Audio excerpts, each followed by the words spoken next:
Hello student, आज मैं रासायनिक अभिक्रिया एवं समीकरण का पार्ट 4 वीडियो लेकर आया हूं, जिसमें आज हम लोग कुछ रासायनिक अभिक्रियाओं के बारे में पढ़ेंगे।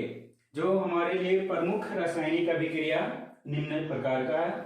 पहला संयोजन अभिक्रिया, जिसे कंबाइनेशन रिएक्शन कहते हैं। दूसरा वियोजन या अपघटन अभिक्रिया, जिसको डीकम्पोजिशन रिएक्शन कहते हैं। एकल विस्थापन अभिक्रिया, जिसको सिंगल डिस्प्लेसमेंट रिएक्शन कहेंगे।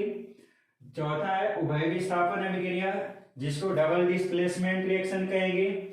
पांचवा है अवक्षेपण अभिक्रिया, जिसको प्रिसिपिटेशन रिएक्शन कहेंगे। और छठा है उदासीनीकरण अभिक्रिया, जिसको न्यूट्रलाइजेशन रिएक्शन कहेंगे। सातवां है प्रकाश संश्लेषण अभिक्रिया, जिसको लाइट केमिकल रिएक्शन कहेंगे। और आठवां है विद्युत अपघटन अभिक्रिया, जिसको इलेक्ट्रिक डिकम्पोजिशन रिएक्शन अंग्रेजी में कहते हैं। नौवां है ऑक्सीकरण अभिक्रिया, जिसको ऑक्सीडेशन रिएक्शन कहते हैं। और 10वां है अवकरण अभिक्रिया, जिसको रिडक्शन रिएक्शन कहते हैं। तो अब हम इस सभी अभिक्रियाओं को बारी बारी से पढ़ेंगे। तो पहला है संयोजन अभिक्रिया। वैसी अभिक्रिया जिसमें दो या दो से अधिक पदार्थ आपस में संयोग कर केवल एक नया पदार्थ बनाता है, तो उसे संयोजन अभिक्रिया कहते हैं। अर्थात यानी कहने का मतलब है कि वैसा अभिक्रिया जिसमें दो या दो से अधिक पदार्थ क्या करता है, एक साथ आपस में मिल करके एक नए यौगिक का निर्माण करता है, तो उसको संयोजन अभिक्रिया कहते हैं। जैसे कि H2+O2 यानी हाइड्रोजन और ऑक्सीजन, ये दोनों मिल करके जल का निर्माण करता है। यानी कि दो तत्व मिल करके एक नए पदार्थ बनाया। फिर इसी तरह से H2+Cl2, ये दो पदार्थ मिल करके क्या बनाया, HCl बनाया। तो इस तरह से ये अभिक्रिया जो हो रहा है, यह क्या हो रहा है, संयोजन अभिक्रिया हो रहा है। इसको योगशील अभिक्रिया या तो फिर एडिशन रिएक्शन भी कहते हैं। योगशील मतलब जोड़ अभिक्रिया, या एडिशन अंग्रेजी में इसी को एडिशन रिएक्शन भी कहते हैं। और योगशील अभिक्रिया जो होता है वो प्रायः ऊष्माक्षेपी अभिक्रिया होता है। ऊष्माक्षेपी कहने का मतलब कि वैसा अभिक्रिया जिसमें ऊष्मा का उत्सर्जन होता हो, यानी जो अभिक्रिया करवाने में ऊष्मा निकलता हो तो उसको ऊष्माक्षेपी अभिक्रिया कहते हैं। अब आते हैं दूसरा वियोजन या अपघटन अभिक्रिया, यानी वैसी अभिक्रिया जिसमें एक बड़ा यौगिक या एक बड़ा पदार्थ ताप या दाब या इत्यादि कुछ के कारण क्या होता है, वो टूट करके दो या दो से अधिक बड़े या दो से अधिक नए पदार्थ का निर्माण करता है, तो उसको वियोजन या तो फिर अपघटन अभिक्रिया कहते हैं। देखो इसमें क्या है कि CaCO3 यानी कि कैल्शियम कार्बोनेट क्या हो रहा है कि इसको हीट करते हैं, यानी ताप देते हैं, गर्म करते हैं यहाँ पे, तो क्या होता है कि ये CaO कैल्शियम ऑक्साइड और कार्बन डाइऑक्साइड में टूट जाता है। ठीक है, और ये टूट जाता है दो नए पदार्थ में। फिर दूसरा है KClO3 पोटेशियम क्लोरेट क्या होता है कि इसको जब हीट करते हैं तो ये KCl यानी पोटेशियम क्लोराइड और ऑक्सीजन में टूट जाता है, और इस प्रकार से ये दो नए पदार्थ का निर्माण करता है। क्योंकि इसमें साफ कह रहा है कि वैसा अभिक्रिया जिसमें एक बड़ा यौगिक क्या होता है कि किसी कारणवश टूट करके दो या दो से अधिक नए पदार्थ का निर्माण करता है, तो उसको वियोजन या अपघटन अभिक्रिया कहते हैं। तो उसी तरह से इसमें कैल्शियम कार्बोनेट क्या हो रहा है, टूट करके कैल्शियम ऑक्साइड और कार्बन डाइऑक्साइड दे रहा है, और फिर पोटेशियम क्लोरेट टूट करके पोटेशियम क्लोराइड और ऑक्सीजन बना रहा है। देखो ये समीकरण संतुलित नहीं है, तो क्या करेंगे कि यहाँ पे 2 से मल्टीप्लाई करेंगे और यहाँ भी 2 से मल्टीप्लाई करेंगे, तो ये समीकरण क्या होगा, संतुलित हो जाएगा। देखो और इसमें कुछ बात है कि इसे उत्क्रमणीय अभिक्रिया भी कहते हैं। उत्क्रमणीय कहने का मतलब ये बड़ा यौगिक से छोटा में बदलता है। और दूसरा है कि यह प्रायः ऊष्माशोषी अभिक्रिया होती है। अर्थात यानी कि कहने का मतलब है ऊष्माशोषी का मतलब कि वैसी अभिक्रिया जिसमें ऊष्मा का अवशोषण होता है, तो उसको ऊष्माशोषी अभिक्रिया कहते हैं। अब चलते हैं हम तीसरा देखते हैं एकल विस्थापन अभिक्रिया। यानी कि वैसी अभिक्रिया जिसमें अभिकारक में मौजूद परमाणुओं के समूह को अधिक क्रियाशील वाले परमाणुओं के समूह विस्थापित कर जब नए पदार्थ का निर्माण करता है तो उसी को एकल विस्थापन अभिक्रिया कहते हैं। यानी विस्थापित का मतलब समझ रहा है, यानी विस्थापित का मतलब किसी जगह पे कोई है उसको हटा करके अब खुद वहां पे स्थापित हो जाना। जैसे कि देखते हैं, इस एग्जाम्पल के माध्यम से समझते हैं। इस एग्जाम्पल में क्या है, जैसे में कि जिंक कॉपर सल्फेट, जिंक और कॉपर सल्फेट को अभिक्रिया करवाया जा रहा है, जहां पे कॉपर सल्फेट से अधिक क्रियाशील जिंक है। ठीक है, यहाँ पे क्या कर रहा है कि वैसी अभिक्रिया जिसमें अभिकारक में मौजूद परमाणुओं के समूह को अधिक क्रियाशील वाले, यानी कि इसमें जो परमाणु के समूह मौजूद है उसमें अधिक क्रियाशील वाला, यानी कि ये जिंक जो है अधिक क्रियाशील वाला परमाणु का समूह है, जो क्या कहता है कि कॉपर को हटा करके जिंक वहां पे खुद स्थापित हो जाता है और जिंक सल्फेट का निर्माण करता है, जिससे ये और Cu को अलग कर देता है। तो इसको कहा जाता है एकल विस्थापन अभिक्रिया। उसी तरह से यहाँ भी सोडियम, सोडियम क्या कर रहा है, सिल्वर नाइट्रेट, जहाँ पे सिल्वर से ज्यादा अभिक्रियाशील सोडियम है, तो ये क्या करता है कि सिल्वर को हटा करके खुद वहां पे स्थापित होकर के सोडियम नाइट्रेट बनाता है और सिल्वर को अलग कर देता है यहाँ पे, यानी कि ये क्या होगा, यहाँ पे स्थापित हो जाता है और इसको बाहर निकाल देता है और ये बनाता है यहाँ पे ये। उसी तरह से यहाँ भी जिंक क्या करता है, हाइड्रोजन सल्फेट यानी कि सल्फ्यूरिक अम्ल के साथ अभिक्रिया करता है, तो हाइड्रोजन से ज्यादा ये अभिक्रियाशील होता है, जिसके कारण क्या कहता है कि ये जिंक जो है ये हाइड्रोजन के स्थान पे स्थापित होकर के ये नया पदार्थ बनाता है जिंक सल्फेट और हाइड्रोजन को अलग कर देता है इससे, यानी कि ये अभिक्रिया जो कहलाएगा वो एकल विस्थापन अभिक्रिया कहलाएगा। नेक्स्ट आते हैं चौथा देखते हैं उभय विस्थापन अभिक्रिया। देखो उभय विस्थापन अभिक्रिया किसको कहते हैं, तो वैसी अभिक्रिया जिसमें दो अभिकारक क्या करता है, अपने मूलकों को अदला बदली करता है और अदला बदली करके दो नए पदार्थ का निर्माण करता है या दो नए पदार्थ बनाता है, तो उसे उभय विस्थापन अभिक्रिया कहते हैं। देखो यहाँ पे कह रहा दो अभिकारक अपने मूलक किसको कहते हैं, मूलक जो होता है ये धनात्मक या ऋणात्मक, जो इससे यानी कि जैसे कि सल्फेट हो गया, ऑक्साइड हो गया, क्लोराइड हो गया, ब्रोमाइड हो गया, ये मूलक कहलाएगा। क्या कहलाएगा, मूलक कहलाता है। और यही क्या कहता है, अभिक्रिया करके यानी कि अदला बदली करता है इस मूलक को। जैसे कि ये हम लेते हैं क्लोरीन क्या कहता है कि ये ब्रोमीन के स्थान पे चला आता है, ये ब्रोमीन क्या कहता है क्लोरीन के स्थान पे आकर के देखो ये यहाँ पे सोडियम ब्रोमाइड बनाता है और फिर ये AgCl क्या कहता है, यहाँ पे AgCl बनाता है। इस प्रकार से यानी कि सोडियम क्लोराइड और सिल्वर ब्रोमाइड ये दोनों अभिक्रिया करके ये दोनों अपने मूलक का अदला बदली करके ये सोडियम ब्रोमाइड बनाता है और इधर सिल्वर क्लोराइड बनाता है। ठीक उसी प्रकार जिंक ऑक्साइड भी क्या करता है, ये अपना ऑक्सीजन ये कॉपर को देता है। किसको देता है, कॉपर को देता है। और ये सल्फेट क्या कहता है, ये जिंक को अपनाता है। तो जिससे क्या बनता है कि ये जिंक जो होता है ये जिंक सल्फेट बनाता है और ये कॉपर क्या कहता है कि कॉपर ऑक्साइड बनाता है। समझ रहा है। तो इस तरह से ये क्या कर लेता है कि जिंक ऑक्साइड और कॉपर सल्फेट ये दोनों आपस में अपने मूलक का अदला बदली करके जिंक सल्फेट और कॉपर ऑक्साइड दो नए पदार्थ का निर्माण करता है। फिर इसके बाद हम लोग चलते हैं पांचवा अभिक्रिया है अवक्षेपण अभिक्रिया। तो देखो वैसी अभिक्रिया जिसमें प्रतिफल के रूप में अवक्षेपित पदार्थ प्राप्त होता है, जैसे कि NaCl यानी कि ये सोडियम क्लोराइड है, सोडियम क्लोराइड, सिल्वर नाइट्रेट ये है सिल्वर नाइट्रेट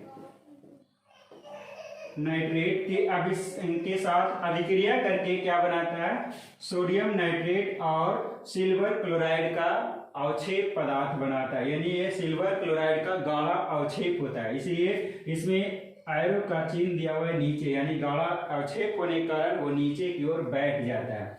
तो ये हो गया सोडियम नाइट्रेट। सोडियम नाइट्रेट, और ये यही अवक्षेप पदार्थ है सिल्वर क्लोराइड।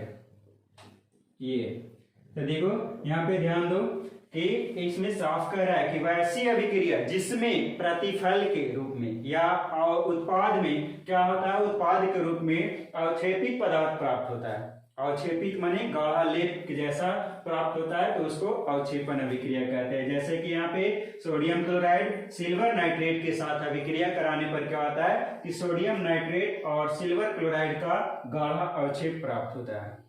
नेक्स्ट छठा देखते हैं। छठा क्या है, उदासीनीकरण अभिक्रिया। छठा क्या है, उदासीनीकरण अभिक्रिया।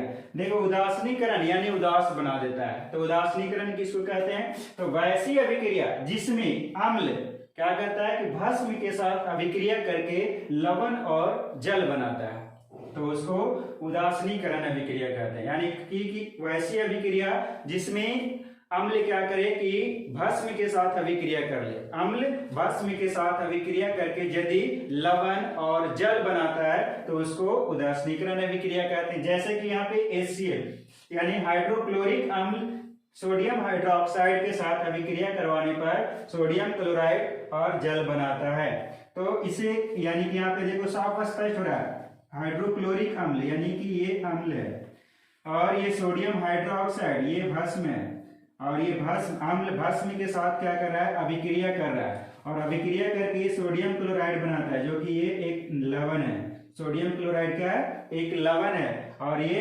H2O यानी कि ये जल है। तो यहाँ पे साफ स्पष्ट हो रहा है कि अम्ल भस्म के साथ अभिक्रिया करके लवण और जल बना रहा है, तो ये एक प्रकार का उदासीनीकरण अभिक्रिया है। उसी तरह से दूसरा में भी H2SO4 ये सल्फ्यूरिक अम्ल है, ये भी एक प्रकार का अम्ल है, और ये KOH यानी पोटेशियम हाइड्रोक्साइड ये भी भस्म है, और ये अम्ल भस्म के साथ अभिक्रिया करके K2SO4 यानी पोटेशियम सल्फेट जो कि एक लवण है, और H2O यानी कि ये जल है। इस प्रकार से अम्ल क्या कर रहा है, भस्म के साथ अभिक्रिया करके लवण और जल बना रहा है। तो यहाँ पे कह सकते हैं कि ये अभिक्रिया जो है उदासीनीकरण अभिक्रिया को दर्शाता है। नेक्स्ट सातवां आते हैं कि सातवां अभिक्रिया है प्रकाश रासायनिक अभिक्रिया। तो प्रकाश रासायनिक अभिक्रिया क्या है, इसके आगे में पढ़ते हैं। हाँ, तो सातवां है प्रकाश रासायनिक अभिक्रिया। प्रकाश रासायनिक अभिक्रिया क्या है, तो वैसी अभिक्रिया जो सूर्य के प्रकाश की मौजूदगी में होती है। वैसी अभिक्रिया जो सूर्य के प्रकाश की उपस्थिति में होती है तो उसे प्रकाश रासायनिक अभिक्रिया कहते हैं। जैसे कि प्रकाश संश्लेषण की क्रिया होती है, तो प्रकाश संश्लेषण में क्या होता है कि पेड़ पौधे जो होते हैं वो मिट्टी से जल ग्रहण करता है, वायुमंडल से ऑक्सीजन लेता है, और ये अभिक्रिया किसके उपस्थिति में करता है, तो सूर्य के प्रकाश की उपस्थिति में, सूर्य के प्रकाश की उपस्थिति में या मौजूदगी में, उपस्थिति में, ये सूर्य की प्रकाश की उपस्थिति में ये अभिक्रिया करके ग्लूकोज बनाता है और जल बनाता है और वायुमंडल में ऑक्सीजन को छोड़ता है ना। ये ग्लूकोज है, ग्लूकोज C6H12O6। तो देखो यहाँ पे साफ स्पष्ट हो रहा है कि प्रकाश रासायनिक अभिक्रिया वैसी अभिक्रिया होती है जो सूर्य के प्रकाश के उपस्थिति में होती है या सूर्य के प्रकाश के मौजूदगी में होती है। जैसे कि प्रकाश संश्लेषण की अभिक्रिया होती है, यानी ये प्रकाश के संश्लेषण की अभिक्रिया में क्या होता है कि पौधे मिट्टी से जल ग्रहण करता है, वायुमंडल से कार्बन डाइऑक्साइड ग्रहण करता है, और सूर्य के प्रकाश की उपस्थिति में वो अभिक्रिया करके ग्लूकोज बनाता है, जल बनाता है और ऑक्सीजन छोड़ता है। उसी तरह से हाइड्रोजन जो होता है वो क्लोरीन के साथ अभिक्रिया तभी करता है जब सूर्य की प्रकाश की मौजूदगी होती है, यानी सूर्य की उपस्थिति में ही ये HCl बनाता है। HCl ये सूर्य के उपस्थिति में। नेक्स्ट आठवां आते हैं। आठवां क्या है, वैद्युत अपघटन अभिक्रिया। देखो ये भी एक प्रकार की बहुत इंपॉर्टेंट अभिक्रिया, वैद्युत अपघटन अभिक्रिया। जैसे जब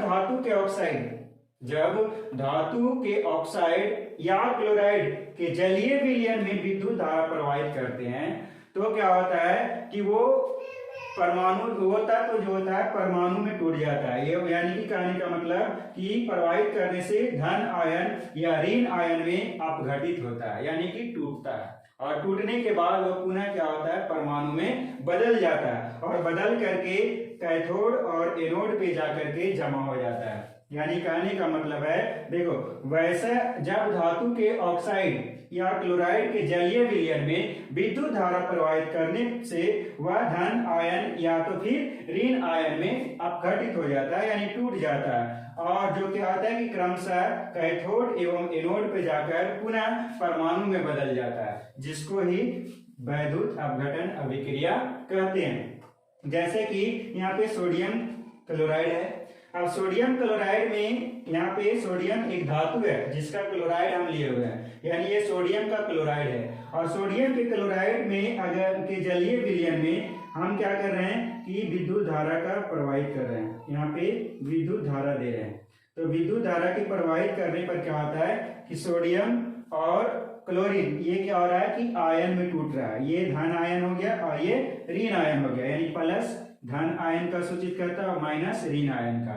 तो क्या होता है ये अपोजिट साइड में जाकर के जमा होता है, यानी कि धन आयन जो होता है वो कैथोड पे जमा हो जाता है, यानी कि सोडियम कैथोड पे जाके जमा होता है, और क्लोरीन जो होता है वो एनोड पे जाके जमा होता है।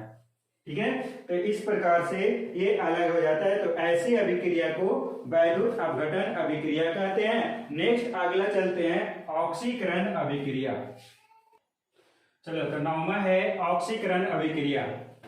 अगला ऑक्सीकरण अभिक्रिया, तो वैसी अभिक्रिया जिसमें ऑक्सीजन का संयोग तथा हाइड्रोजन का वियोग हो, अर्थात कहने का मतलब है कि विद्युत ऋणात्मक तत्व का संयोग होता हो और विद्युत धनात्मक तत्व का वियोग होता हो। वियोग माने हटाना और संयोग माने जोड़ना, यानी संयोग का मतलब हो गया जोड़ना और वियोग का मतलब हटाना, अर्थात यानी कहने का मतलब ऑक्सीजन का जुटता हो और हाइड्रोजन का वियोग होता हो यानी हटता हो, तो वैसी अभिक्रिया को ऑक्सीकरण अभिक्रिया कहते हैं।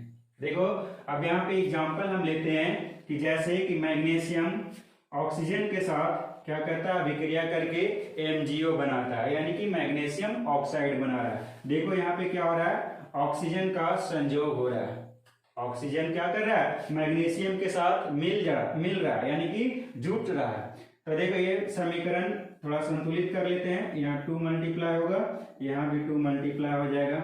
यहाँ पे लिख लेते हैं कि ऑक्सीजन का क्या हो रहा है, ऑक्सीजन का संयोग हो रहा है, ऑक्सीजन का यहाँ पे संयोग हो रहा है यानी कि जुट रहा है।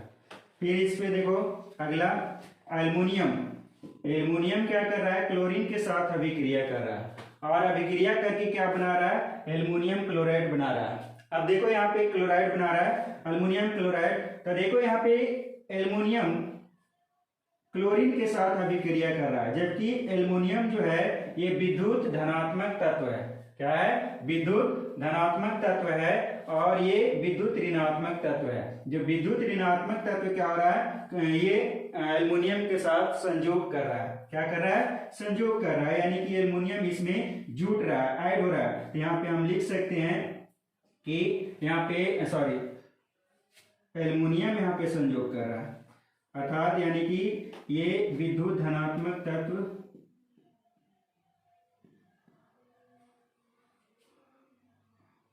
विद्युत ऋणात्मक होगा, विद्युत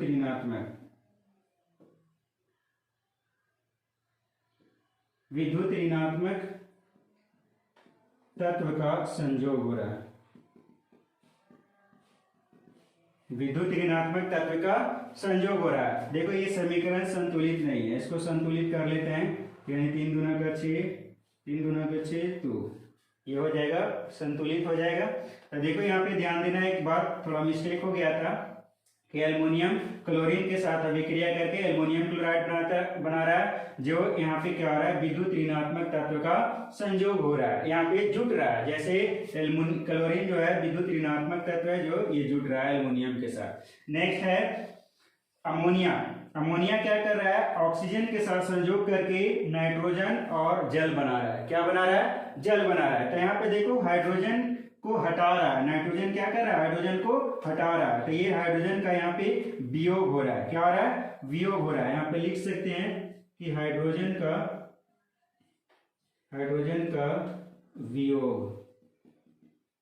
वियोग हो रहा है। यहाँ पे क्या कर रहा है, हाइड्रोजन का वियोग, ये कहलाएगा ऑक्सीकरण अभिक्रिया, वियोग होगा तो यहाँ पे हाइड्रोजन को हटा करके ऑक्सीजन के साथ अभिक्रिया कर रहा है। इस एक प्रकार से ये ऑक्सीजन यहाँ जब करेगा संयोग तो ये अवकरण हो जाएगा, यानी कि संयोग को यहाँ पे कर रहा है, ऑक्सीजन का संयोग, सॉरी ऑक्सीकरण होगा यहाँ भी, और ये वियोग भी कर रहा है। तो देखो ये भी समीकरण संतुलित नहीं है, तो इसको भी संतुलित कर लेते हैं। यानी N2, तो N2 अगर 2 इधर करेंगे तो हो जाएगा कितना, N2 H 3 दूना 6, अगर हम यहाँ 3 करेंगे तो ये हो जाएगा 3, यानी कि नहीं होगा, 6 दूना का 12, तो ये हो जाएगा 4 TI का 12, 2 दूना का 4, 3 दूना का 6। देखो तो 4 नाइट्रोजन, यहाँ भी 2 दूना का 4 नाइट्रोजन, हाइड्रोजन हो गया 4 TI 12, यहाँ भी हाइड्रोजन 6 दूना का 12, ऑक्सीजन हो गया 3 दूना का 6, ऑक्सीजन इधर भी 6, ठीक है, ये संतुलित हो गया। तो इससे स्पष्ट हो रहा है कि ये समीकरण में यहाँ पे ऑक्सीजन का संयोग हो रहा है, यहाँ विद्युत धनात्मक तत्व का संयोग हो रहा है ना, तो विद्युत धनात्मक तत्व का, सॉरी विद्युत धनात्मक तत्व का वियोग होगा ना, ऋणात्मक तत्व का संयोग, ठीक है, विद्युत ऋणात्मक तत्व का संयोग हो रहा है। तो इस प्रकार से ये जो अभिक्रिया होगा वो ऑक्सीकरण अभिक्रिया कहलाएगा।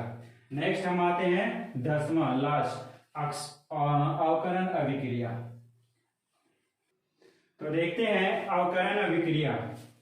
अवकरण अभिक्रिया क्या है कि वैसी अभिक्रिया जिसमें ऑक्सीजन का वियोग तथा हाइड्रोजन का संयोग, अर्थात विद्युत ऋणात्मक तत्व का वियोग हो एवं विद्युत धनात्मक तत्व का संयोग हो, तो उसे अवकरण अभिक्रिया कहते हैं। अर्थात ये ऑक्सीकरण अभिक्रिया का जस्ट ये ऑपोजिट है, यानी कि ये वाला जो है उल्टा है, यानी उसमें जो चीज जुटता है वो इसमें क्या हो रहा है, हटता है, और जो उसमें हटता है उस इसमें क्या हो रहा है, जुटता है। अर्थात देखो यहाँ पे क्या लिखा हुआ है कि ऑक्सीजन का संयोग तथा हाइड्रोजन का वियोग, लेकिन इसमें ऑक्सीजन का वियोग तथा हाइड्रोजन का संयोग, अर्थात यानी कि उसका जस्ट ये उल्टा है, यानी कि जो उसमें जुटेगा वो इसमें हटेगा, और जो उसमें हटेगा वो इसमें जुटेगा। तो देखते हैं इसमें एक उदाहरण लेकर के कि यहाँ पे क्या हो रहा है कि हाइड्रोजन और क्लोरीन ये दोनों को अभिक्रिया करवाया जा रहा है। हाइड्रोजन और क्लोरीन को अभिक्रिया करवाने पर क्या बन रहा है, हाइड्रोक्लोरिक अम्ल बन रहा है। जो यहाँ पे क्या हो रहा है, हाइड्रोजन का संयोग हो रहा है, हाइड्रोजन का क्या हो रहा है, संयोग हो रहा है, हाइड्रोजन का संयोग। तो ये यहाँ पे हाइड्रोजन का संयोग हो रहा है, इसका मतलब क्या है कि ये मतलब अभिक्रिया कहलाएगा, अवकरण अभिक्रिया कहलाएगा, ठीक है। देखो ये समीकरण संतुलित नहीं है, यहाँ 2 मल्टीप्लाई कर देंगे तो संतुलित हो जाएगा। उसी तरह से नीचे में देखते हैं कि सोडियम क्लोरीन के साथ अभिक्रिया करके क्या कर रहा है कि ये सोडियम क्लोराइड बना रहा है, जहां पे ये सोडियम विद्युत धनात्मक तत्व है, जो विद्युत धनात्मक तत्व क्या कर रहा है, विद्युत धनात्मक तत्व का संयोग हो रहा है। यहाँ पे क्या हो रहा है, संयोग हो रहा है, यानी ये जुट करके क्लोरीन जो है, क्लोरीन के साथ अभिक्रिया करके सोडियम क्लोराइड बना रहा है। यहाँ भी समीकरण संतुलित नहीं है, यहाँ पे 2 मल्टीप्लाई हो जाएगा, तो यहाँ भी 2 मल्टीप्लाई हो जाएगा, तो ये समीकरण संतुलित हो जाएगा। इस प्रकार से ये पूरा हमने रिएक्शन को खत्म कर दिए, यानी कि जितना भी हम लोगों को सब्जेक्ट में रिएक्शन पढ़ना था वो रिएक्शन खत्म हो गया। नेक्स्ट अब अगले वीडियो में हम आएंगे, तब तक कि अगर ये वीडियो अच्छा लगे आप लोगों को तो वीडियो को लाइक करें, शेयर करें एंड सब्सक्राइब करना ना भूलें। Thank you.